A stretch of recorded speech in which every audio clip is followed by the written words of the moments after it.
Dans cet épisode, je vous propose de découvrir comment surmonter la peur du jugement des autres.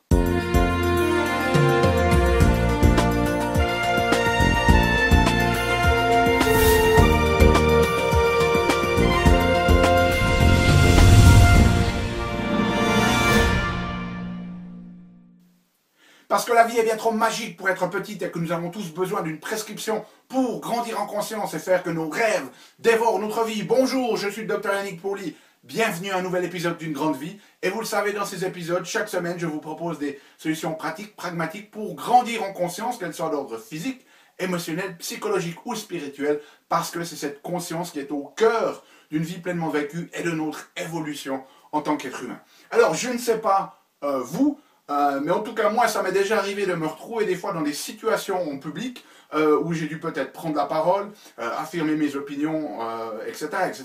Et puis dans ces situations-là, ben, on a toujours peur un petit peu de finalement que les autres se moquent de nous, ou bien qu'on se mette dans l'embarras, etc., etc. Est-ce que ça vous est déjà arrivé à vous? J'imagine que oui. Okay. Donc aujourd'hui, ce qu'on va faire, c'est de vous expliquer un petit peu qu'est-ce qu'on peut faire lorsqu'on en est dans le domaine public, social, comme ça, et que finalement on va devoir se mettre en avant parce qu'on a tous un petit peu ces peurs de finalement apparaître ou que les gens pensent que l'on est un guignol ou un juge, etc. Donc, comment est-ce qu'on va pouvoir faire pour surmonter ce jugement des autres? Alors, pourquoi c'est tellement difficile d'être dans ce cadre social? Ben, ce qu'il faut savoir, c'est qu'il y a des études qui montrent que, en fait, le fait d'être rejeté socialement, parce qu'on est des êtres essentiellement qui voulons appartenir, si vous voulez, à notre tribu, ben, cette peur du rejet social, de se faire critiquer, de se faire juger, eh bien, c'est une peur qui va activer les mêmes circuits que la douleur physique. Okay? Et là, j'ai pris ici une présentation, j'espère que vous puissiez la voir ici. Je vais la mettre devant la caméra, mais vous voyez ici la douleur du rejet social et la douleur physique ici en bas, et puis vous voyez que ce sont les mêmes circuits qui sont activés. Okay? On verra si ça sort sur la caméra, sinon je mettrai ce diagramme à disposition. Donc, s'il faut se rendre compte, c'est que, eh bien, dès le moment où vous êtes rejeté socialement, c'est aussi douloureux qu'une douleur physique. En fait, il y a même des études qui montrent que lorsqu'on met des gens dans des IRM fonctionnels pour mesurer la fonction de leur cerveau, eh bien, on est beaucoup plus capable de se souvenir de douleurs de rejet social que de douleurs physiques. Donc, quand on remémorise des événements douloureux où on s'est fait juger, critiquer, rejeter socialement, eh bien, ça active beaucoup plus le système de la douleur que même essayer de mémoriser, de se souvenir d'une douleur physique. Donc, il faut se rendre compte que c'est quelque chose de bien réel dans notre cerveau. Donc, il nous faut des stratégies pour ne pas succomber à cette problématique et pouvoir surmonter le jugement des autres. Alors, première stratégie, lorsque vous êtes en public, dans le domaine social, avec des amis ou des choses comme ça, et que tout d'un coup, vous avez peur du jugement des autres, eh bien, la première des choses à faire, c'est de ne pas supprimer la peur. Okay. N'essayez pas de supprimer la peur. Il y a des études qui montrent que dès le moment où vous essayez de supprimer cette sensation de peur, en fait, ce que vous faites, c'est qu'au niveau de cette sensation négative, elle reste de toute façon la même, mais en plus, ça va diminuer votre capacité à générer des émotions positives, ça va augmenter la réaction du stress et ça va augmenter la stimulation ou l'activation des circuits limbiques, c'est ces circuits émotionnels qui sont associés avec l'événement en question. Donc ça va mettre encore plus d'émotions négatives, si vous voulez, dessus. Donc dès le moment où vous vous trouvez dans cette situation-là, si vous commencez d'avoir peur, qu'on vous juge, de l'angoisse par rapport à ce que vous allez dire, n'essayez pas d'enterrer cette émotion. Laissez-la vivre, vibrer, si vous voulez, à l'intérieur de votre corps. C'est la première des choses à faire. Si vous essayez de la supprimer, finalement, vous êtes contre-productif. Okay? Donc ça, c'est la première des choses. Ensuite, ce qu'il va falloir faire, c'est faire face à la peur, mais on va le faire accompagné.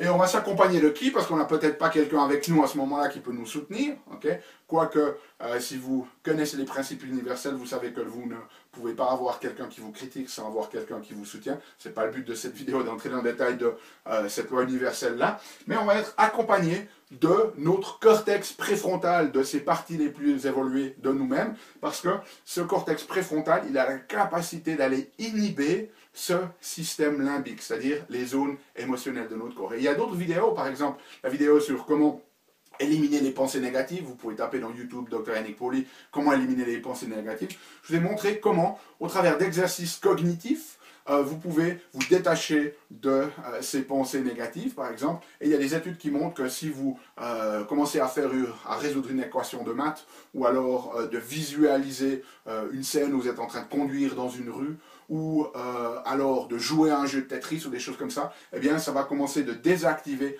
votre système émotionnel limbique. Donc on va le faire accompagner, on va faire face à cette peur, mais de manière accompagné, et ça c'est très très important, au travers de notre cortex préfrontal. Okay? Dès le moment où vous avez cette peur qui entre en vous, eh bien il va falloir nommer l'émotion. Et ça c'est très très intéressant parce qu'ils ont pris des gens, ils les ont mis dans des IRM fonctionnels pour voir comment s'activait leur système limbique, leur amygdale, c'est cette zone du système émotionnel, lorsqu'ils étaient soumis à des expressions émotionnelles. Et ils ont divisé les gens en deux groupes, et dans un premier temps, ils leur ont montré des images, et ils ont vu jusqu'à quel point, des images très émotionnelles, jusqu'à quel point cela activait les circuits émotionnels au niveau du cerveau.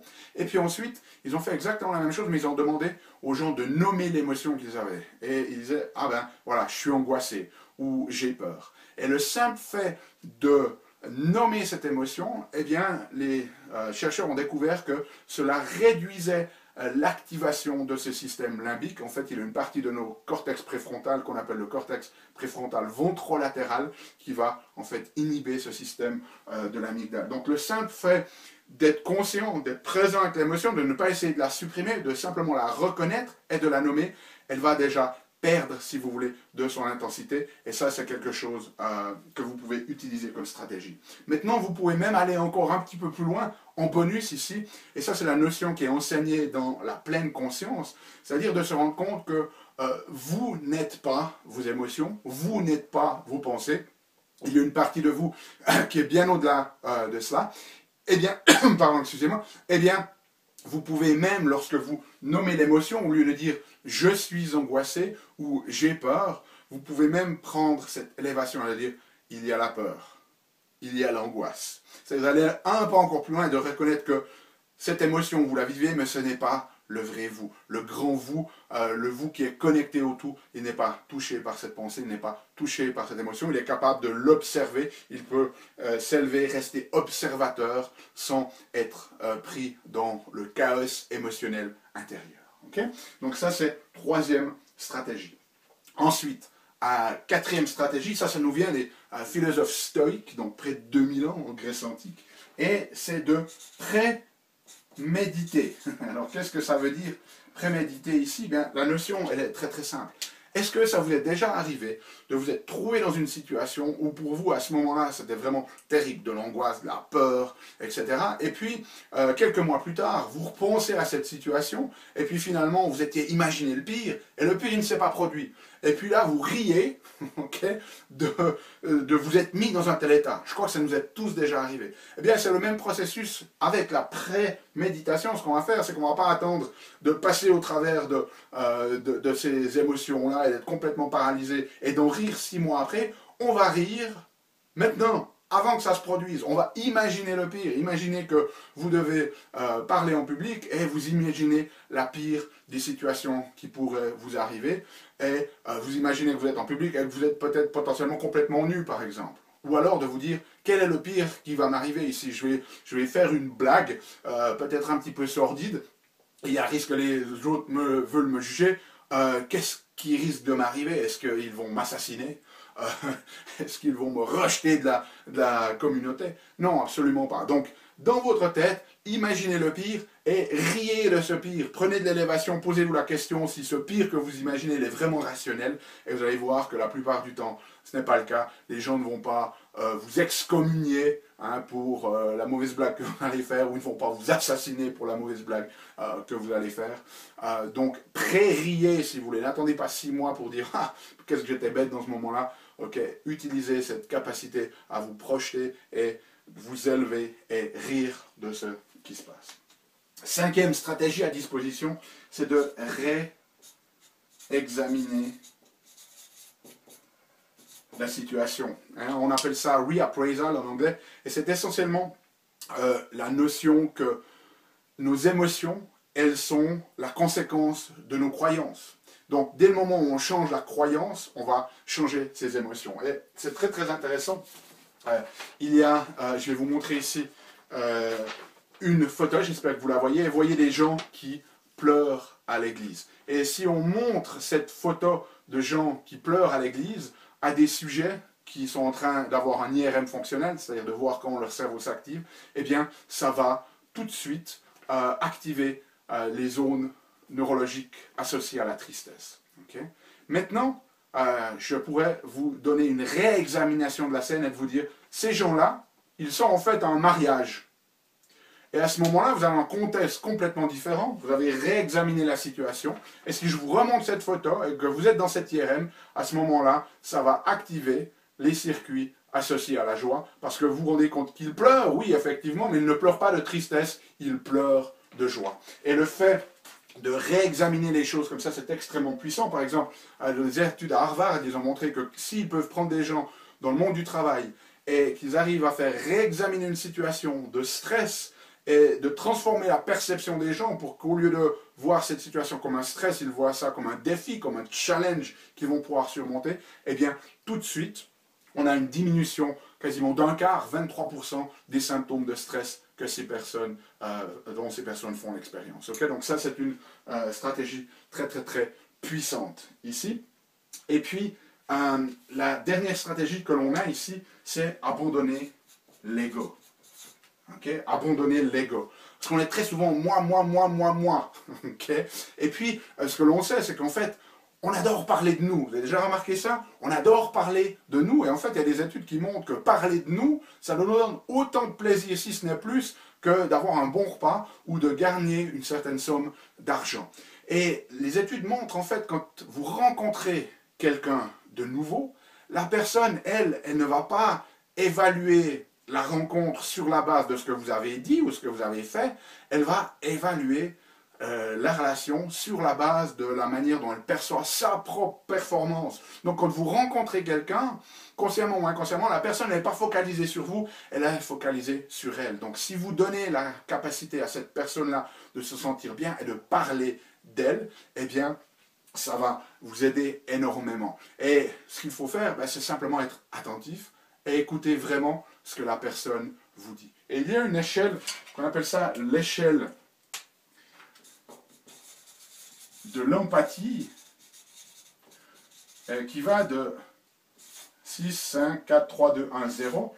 0, ça serait le déni ou la contradiction.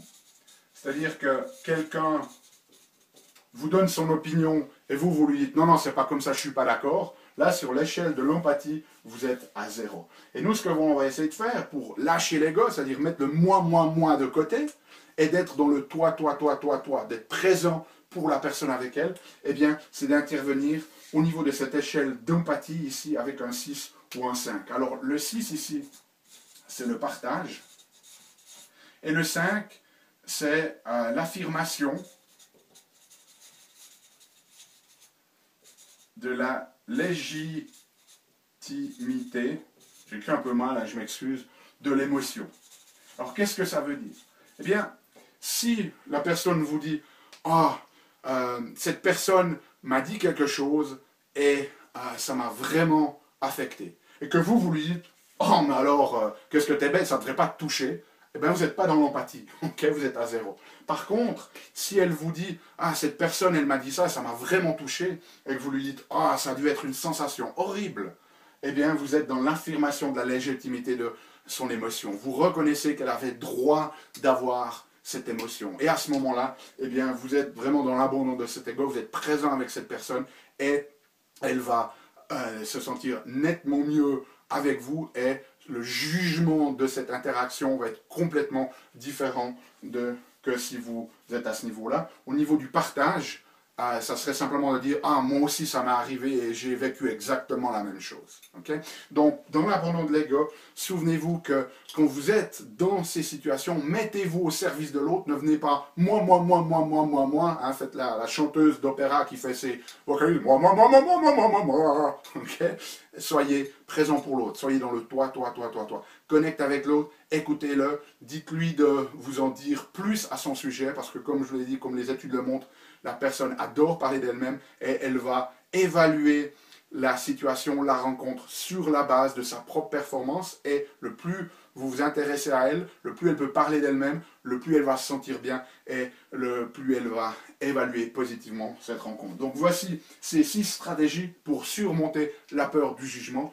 Utilisez-les, laissez-moi savoir dans les commentaires comment ça marche pour vous et nous on se retrouve bientôt pour une nouvelle vidéo. D'ici là, souvenez-vous, émerveillez-vous, aimez la vie et contribuez chaque jour un petit peu plus.